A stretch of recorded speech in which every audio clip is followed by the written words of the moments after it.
Welcome back to When Harry Met Board Games, where we feed our people with relatable content, and our victory condition is your satisfaction. I'm Harry, and today we have another playthrough and review. Today I'm going to be playing through and reviewing this game right here. Oops, my bad. The adult party game for awful human beings. Full disclaimer, this is a paid playthrough and review. For more information and details on the game, check in the description down below for a link and additional information. Now, Oops, my bad is a party game for anywhere from 3 to 10 players.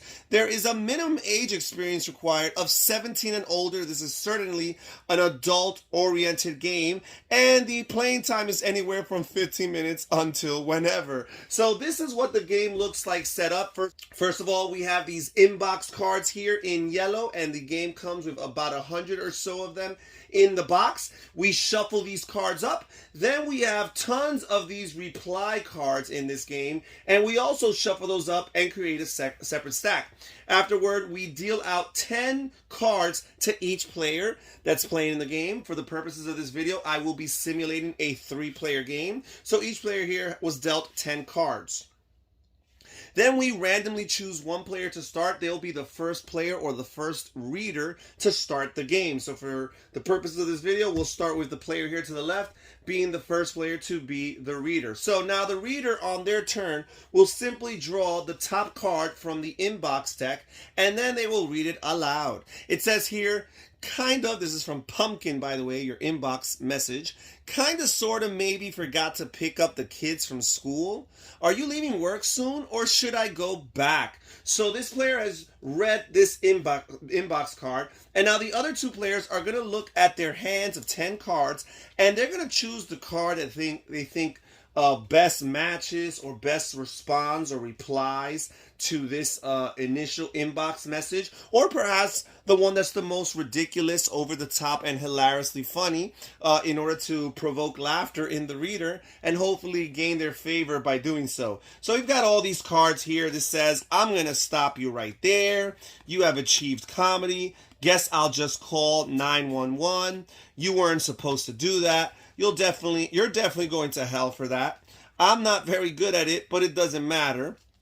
You know the rules, and so do I. You're speaking the language of the gods. Guess I'll just pray for your soul. I see you're a man of culture as well. So I think for this one here, I'm going to go with, you're definitely going to hell for that. Make the person feel bad about that. The fact that they forgot to pick up the kids and they're asking us to do so. Then over here we have additional choices for this other player. Sorry, I didn't text back. I've been living under a bridge these last 3 months. You better watch your mouth. So you have chosen ... deaf. And I love you, random citizen. Oops, my bad. We don't do that here.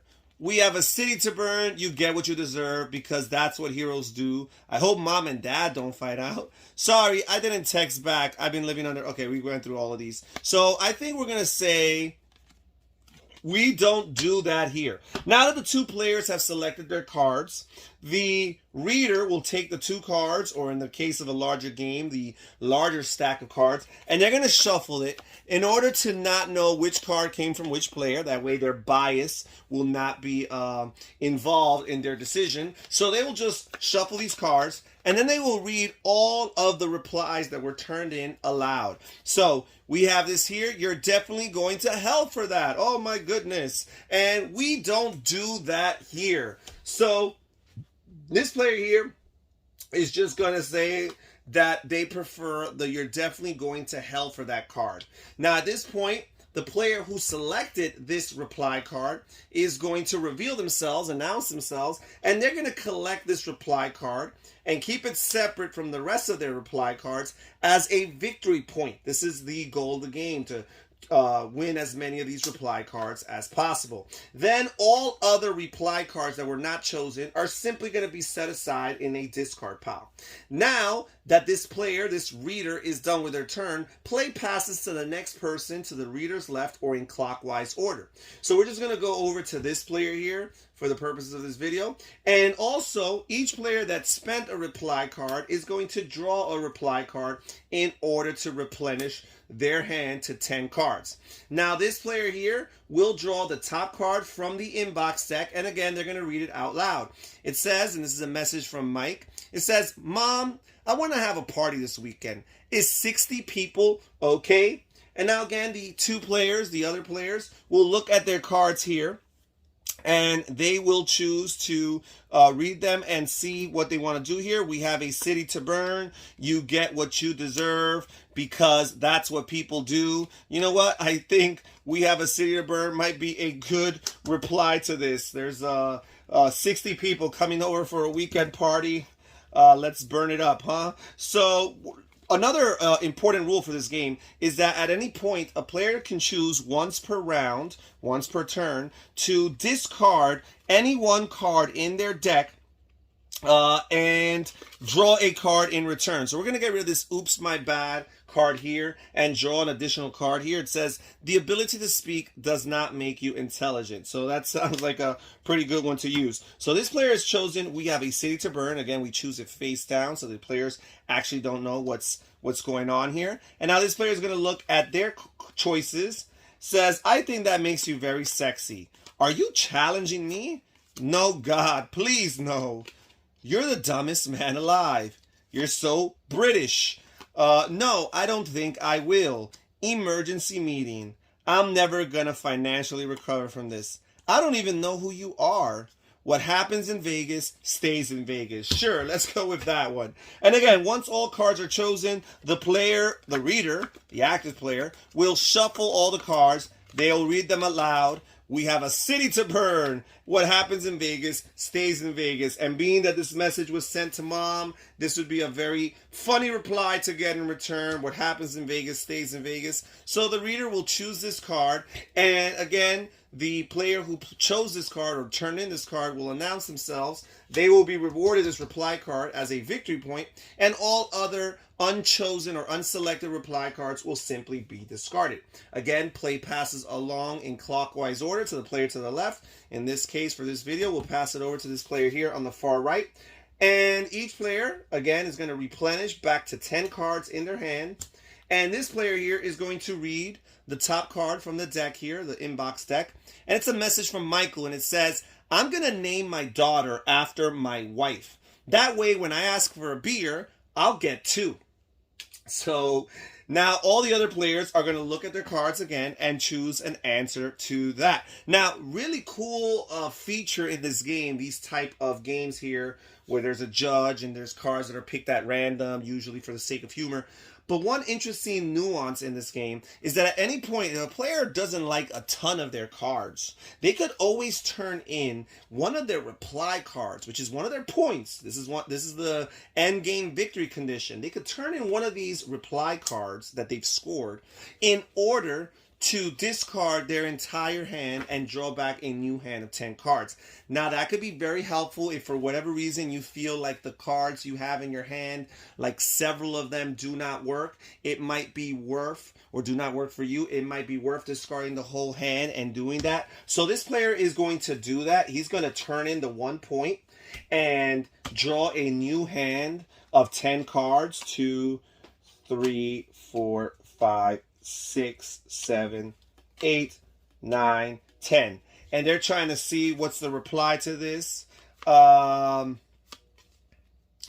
you shut up, man? Okay, that's a good response to Michael here. He wants to have a daughter named after his wife so he could get 2 beers. And now, this player here is going to choose a card. And they're going to say, "You're the dumbest man alive." So pretty similar responses. We'll shuffle these. The player will read it out loud. "Will you shut up, man? You're the dumbest man alive." They'll choose the "You're the dumbest man alive," give it to the player who selected it. And that's a second reply point for them. And this is pretty much the gist of the game. It's very apples to apples or Cards Against Humanity inspired. As a matter of fact, as I mentioned earlier in this game, this is an adult game, very much adult game. There's lots of colorful adult language used throughout the cards, lots of four-letter words, but not all the cards have this adult language. So if that's not for you or that's not for your group, you could always discard the cards that are in the decks that have that type of language. There is a little bit of pushing the envelope as far as what's politically correct or culturally sensitive. So again, with that, in that regard, you could always choose to go through your deck and remove some of those cards. So there is a good amount of content in this deck, even if you are on the more sensitive side as far as cultural and